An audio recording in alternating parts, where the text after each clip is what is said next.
bakunze mudukurikirana kuri Gira Umugisha TV, turabahaye mwiriwe, turabaramukije. Uyu ni wa mwanya w'ikiganiro muri Yesu biremera kandi biracashoboka. Tukaba dufise wa mutumire ikiganiro giheze yatubwiye ashinga intahe by'Imana yamukoreye aho yamukiza diabete. Ubu rero tukaba tugarutse mu kiganiro kigira kabiri.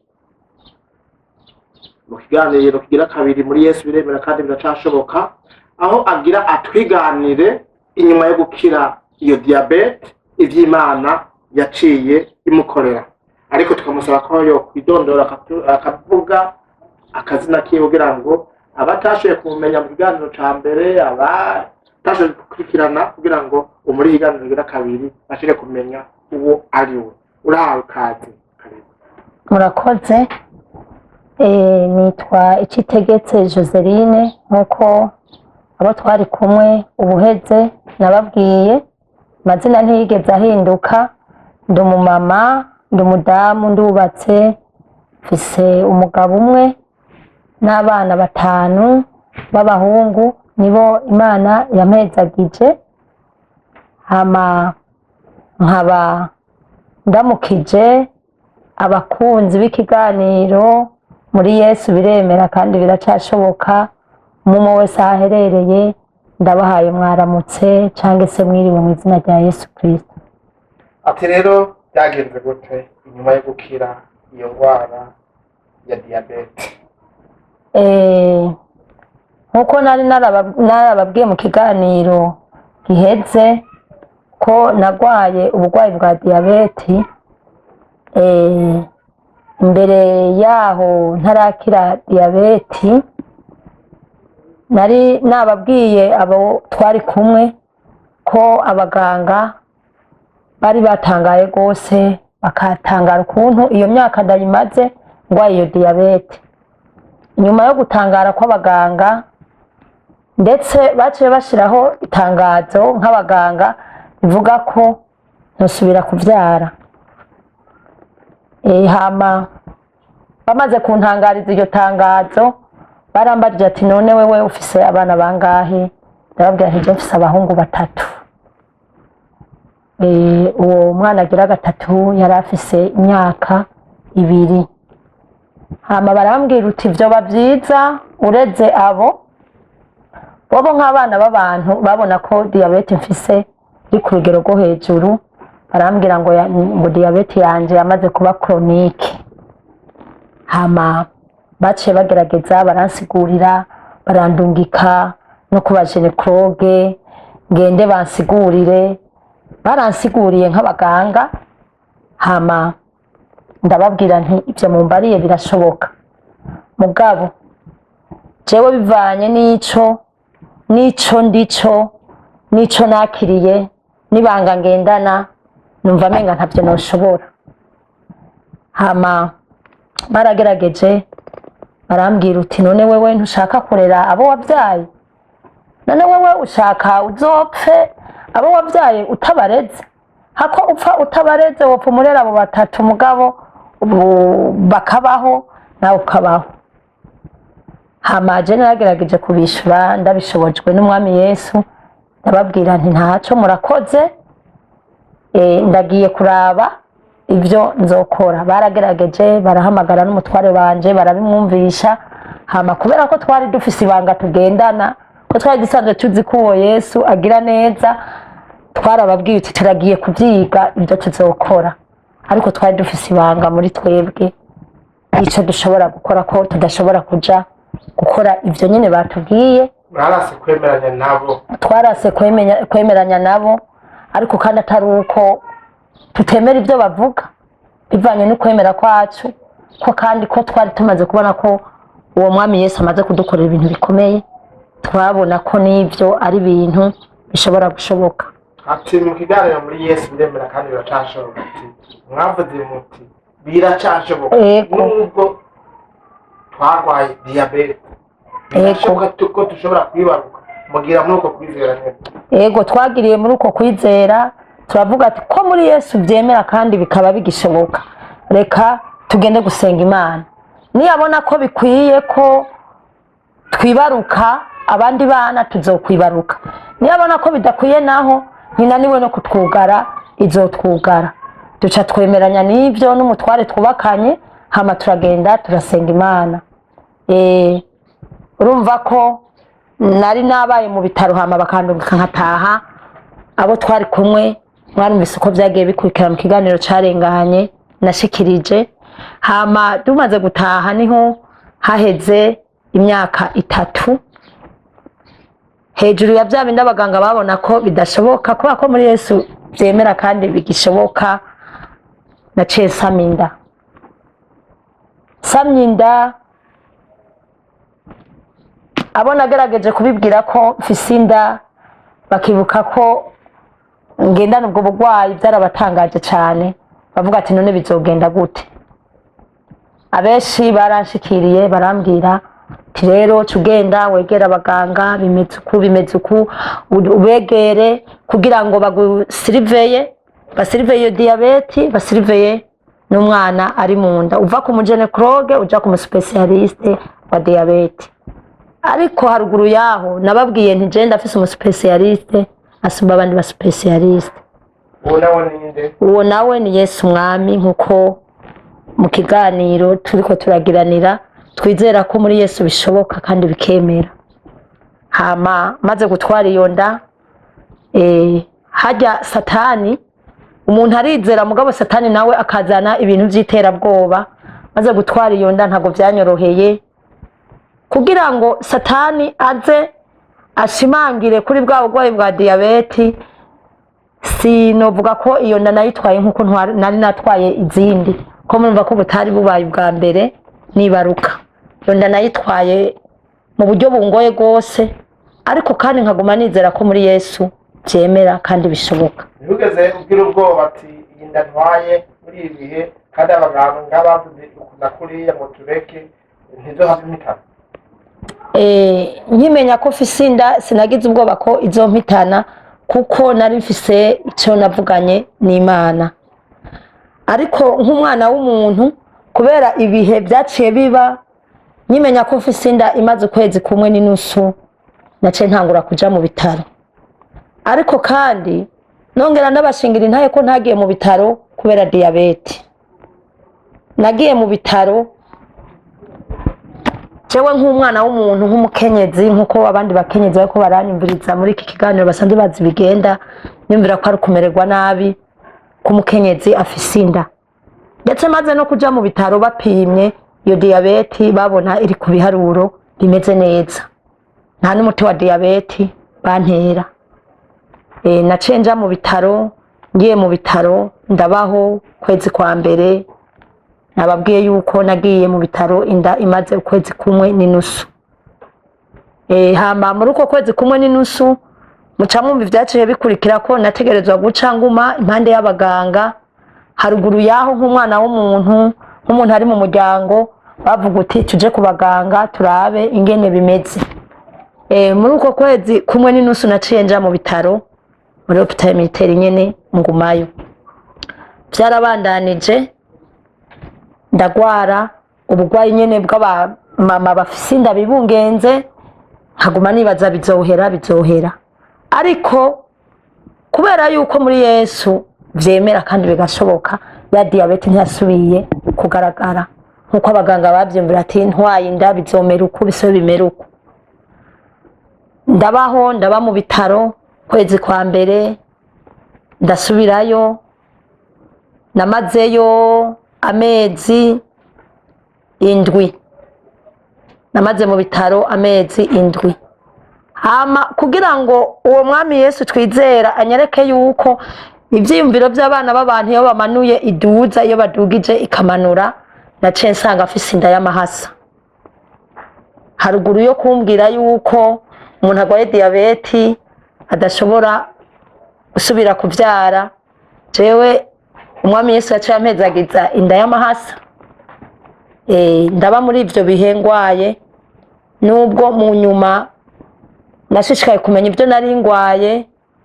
Burya Satani ntiyigendera, yatambitsemo ibindi bintu, nsanga hari ibintu nashoboye gufungura bitameze neza, nivyo vyamereye nabi. hama mugabo kubera ko muri Yesu vyemera kandi bigashoboka ntaco vyangize. Ayo mezi ndwi naramaze mu bitaro, hama ndataha mu rugo, mugabo kandi nkaguma nizera wa mwami Yesu ko akora ibikomeye, tugira ukwizera n'umutware wanje.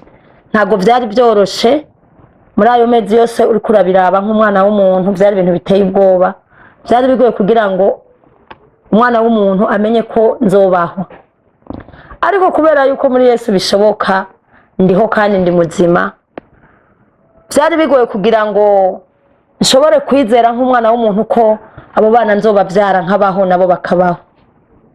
Ndetse harabaye n'amaproposition menshi ati wogira uku, vyogenda uku, abana bopfuma bavayo, ukabareze wokira, vyogenda uku. Ariko kubera ko muri Yesu n'umwami vyemera kandi bigakunda bigashoboka, harageze ko nibaruka. Mbere nari nzi yuko nshobora kwibaruka kuri cesarienne, ariko kubera ko muri Yesu bishoboka, abo bana b'abahungu nabavyaye neza, aramahasa ndabavyara neza, nta mwana n'umwe yagiye muri kuveze, kandi nanje ubwanje nta ngaruka nigeze ngira. Naribarutse nk'uko abandi bakenyezi bose bibaruka, abana ni bazima, ubu ni bazima, barakuze, barakwije imyaka 4. Reka uhejeje kwibaruka abo bana babiri b'amahasa, ntabwo wibajije yuko nabo nyine baba barwaye diyabete mugihe batari bw'abakiri? Ivyo naravyiyumviriye nk'umwana w'umuntu, hama ndabapimisha kubera ko nategerezwa kubikora kuko nari imbere y'abaganga, ariko nta diyabete bagwaye, barakomeye, ni bazima. Ico gihe barufise inda bakaguhanura ngo yikureyo, umufasha wawe yavyitwayemo gute? We ntihavya akubwira ati twikuremo tugarure ubuzima bwawe tudorera abo dufise? Oya, ntago yigeze abishigikira, bivanye n'ibanga agendana kandi bivanye n'ibiganiro twagiranira hagati yiwanje nawe. Twarumva ko muri Yesu atakintu kinanirana, twarumva ko n'inyuma ya karabaye Imana irondera intahe, twarumva ko ibyo turiko turacamo byose ari Imana iriko irarondera intahe. Bwamugiye kwa muganga bakakugira ecography, abaganga byarabatera ubwoba cane, basanze nagwaye diyabete. Abaganga byarabatera ubwoba kuko ukuntu babona ameze, mugabo ikintu cabatera ivyizigiro, ngiye nko ku muganga nkurikirana uvyereka ivyo kwibungenga, baguma abona abana baguma bevuriwa batera imbere, mugabo akaraba uwo baguma bevuririwamwo ukuntu ameze bikamutangaza, ukisanga nawe yavuze ati ivy'Imana ikora biratangaje. Nagenda ku specialiste wa diabete yapima agasanga ndi normal, hama abaganga hamwe na twebwe tukaca dufatikanye kwizera kuvuga ati reka tubirindire turabe ivy'Imana izokora. Isanzwe uri normal atadiye bifise? Yego. Kandi usanzwe uyigwaye? Yego. Ayo mezi yose namaze mu bitaro nta gihe na kimwe bigeze bantera insuline, nibungenza abo bana. Kw'ivyo vyose none vyagushikiye maze kwibaruka, hama ukaguma ukomeye, ugataha ugashika no ngaha muhira, nko mu maporcentage tugerageje gushira kw'ijana, umunezero warumvise warungana nka gute? Yo, umunezero nawe ugize cane, narashoboye kunezerwa mbyaye abo bana, natanguye kunezerwa nkiri muri chambre d'accouchement. Maze kunezerwa naciye nkomporezayo indirimbo, nakomporejeyo indirimbo, narahawe indirimbo muri chambre d'accouchement, narahawe yo akaririmbo. Washaka kwipindira gatoyi? Ego, narahawe indirimbo y'ivyerekeye gukunda gusenga, ko gusenga gutabara, ndashobora kuyiririmba. Kunda ugusenga, kunda ugusenga, kunda ugusenga, ewe nshuti yanje, gusenga ni kwiza, gusenga ni kwiza, gusenga ni kwiza, ewe nshuti yanje. Senge, nimusenge, nimusenge, muzotabagwa. Ugusenga kugira neza yemwe, ugusenga kuratabara, ugusenga gukiza abagwaye ugusenga kurimwo inyishu kunda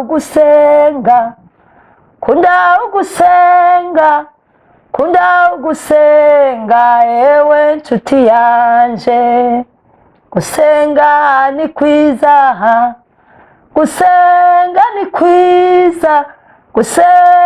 kwiza ewe nshuti yanje.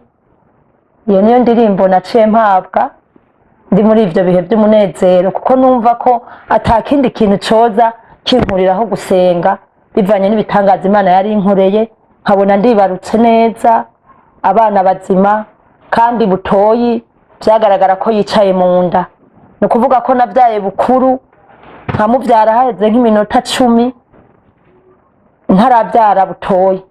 Abaganga nk'uko musanzwe muzi bigenda bakavugana, bo bari bazi ko ntavyumva, baravuze mu Gifaransa baravuga ati none birashoboka ko ashobora kuvyara bukuru yicaye, hama bukuru akaza neza, butoyi nawe akaguma yicaye. Barambajije ndababwira nti vyesire, muganga yarambwiye ko butoyi yicaye, mugabo kwako nari niteze ko nzovyara cesarienne ntaco vyantwaye. Hama sinovuga fenomene y'ingene vyagenze, Imana yaramuhindukije, ca ndamwibaruka nawe ndamwibaruka neza, hama ishimwe ciraduga ku Mana. Muri uwo mwanya nyene abaganga bacibaza bakirondera nimero kugira ngo batelefone umuganga wanje afate decision. Wari wibarutse rero watashe watsambira n'ibibondo byawe by'amahasa bibiri.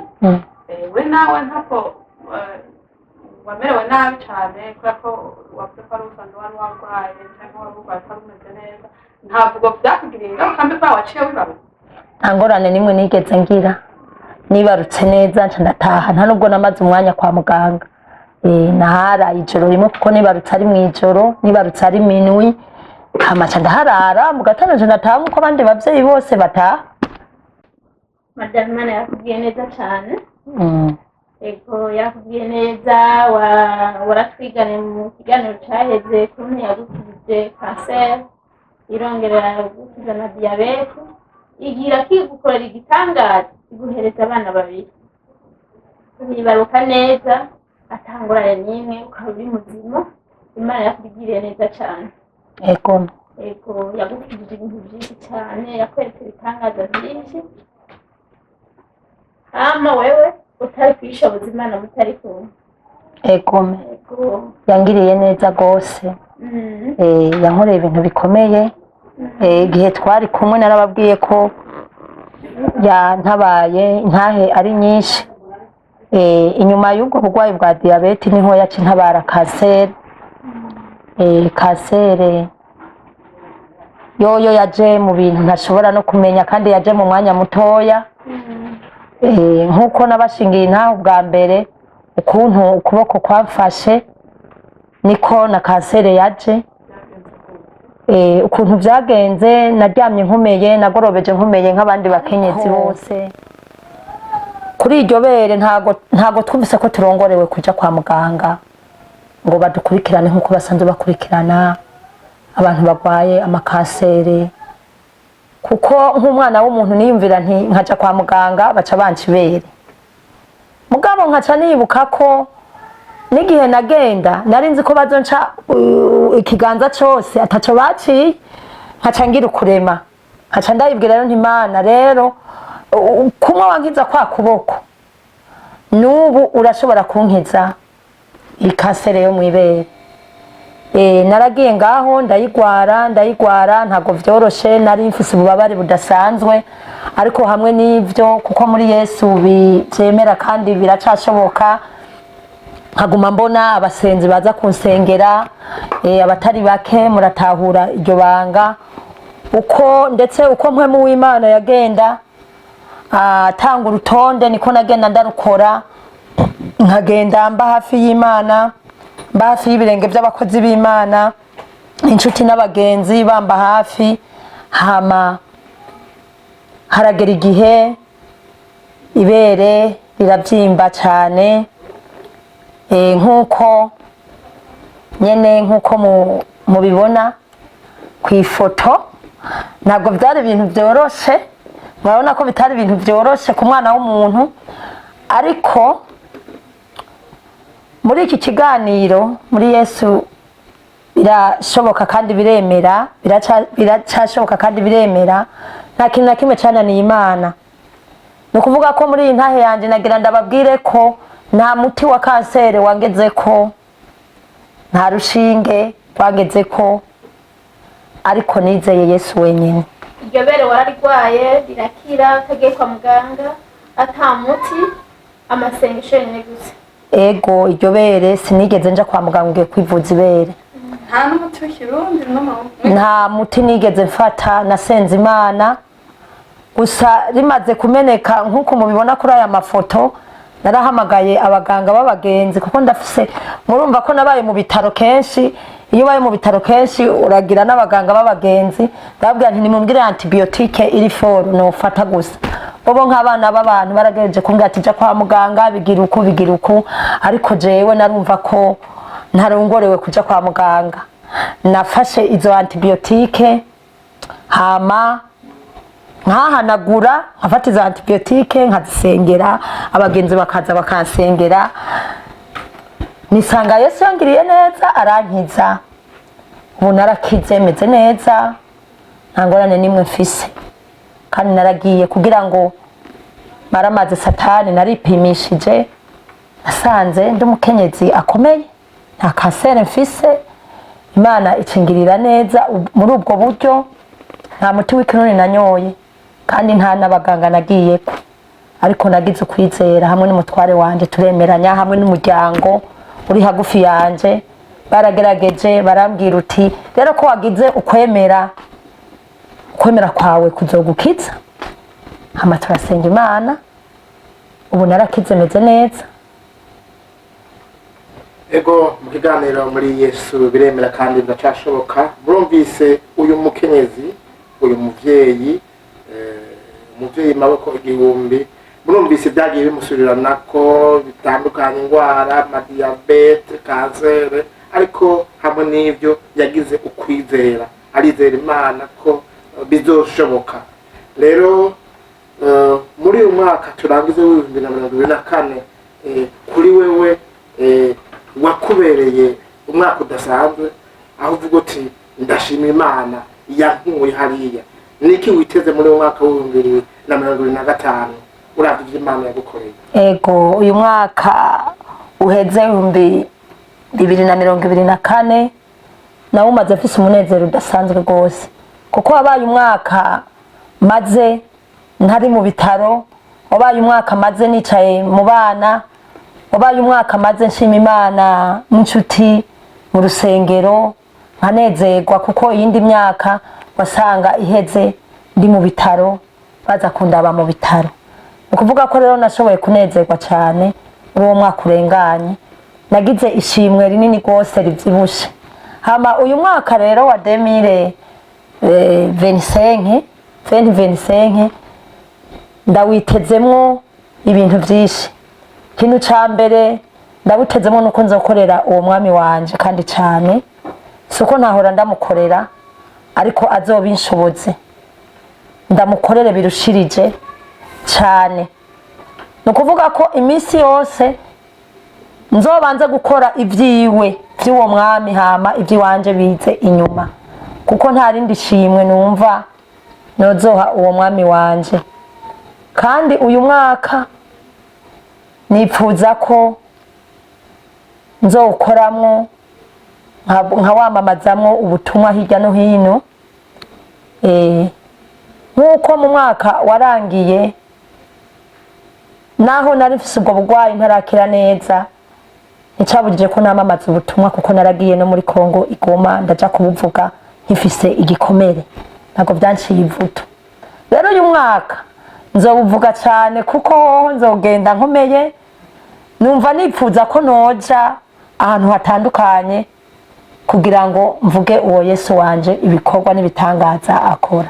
Turese ibyo by'ubugwayi Imana yakukijije ikugirira neza, uvuga uti ngiye gukorera Imana, ngiye kwamamaza ubutumwa, mbega nta bandi bantu bari mu bindi bibazo turetse indwara za diyabete canke za kanseri canke izindi ndwara bari mu bindi bibazo imiryango irusha iremerewe aho bobo ubavuga kwiki? ego abantu bari mu bibazo bitandukanye kuko ibibazo si indwara gusa, urashobora kuba muri ibi na biriya. Ico nobabwira nuko mu kibazo urimwo runaka, kubera ko muri Yesu n'umwami byose bishoboka kandi bigakunda, nuko utohanga amaso abantu ariko wohanga amaso Imana yo mwijuru. Nta kibazo na kimwe gihari kinanirana imbere y'uwo Yesu umwami wacu, ibibazo byose biroroshe. Ikintu rero norangiza nsaba abantu nuko umuntu wese yogira ukwizera, kuko nagiye mbona muri ibyo byose nagiye ncamwo ukwizera niko kwagiye kwaparesa imbere. Ubanza kwizera, ukizera ko uwo mwami atabara, ukizera ko uwo mwami atakintu gishobora kumunanira. Rero mu bibazo umuntu wese yocamwo, mbere yo kuja kubibwira abandi, banza ufukame ubibwire Yesu. Uwo mwami wacu aratabara, nkuko nababwiye muri irya ndirimbo, gukunda ugusenga. Ugusenga ni kwiza, nta kintu na kimwe kikunanira. Hama umwami azogenda arushirizaho kugirira neza umuntu wese mu kibazo runaka arimwo. Nta kibazo na kimwe kinanira Imana, byose birashoboka ko muri Yesu biremera kandi biracashoboka.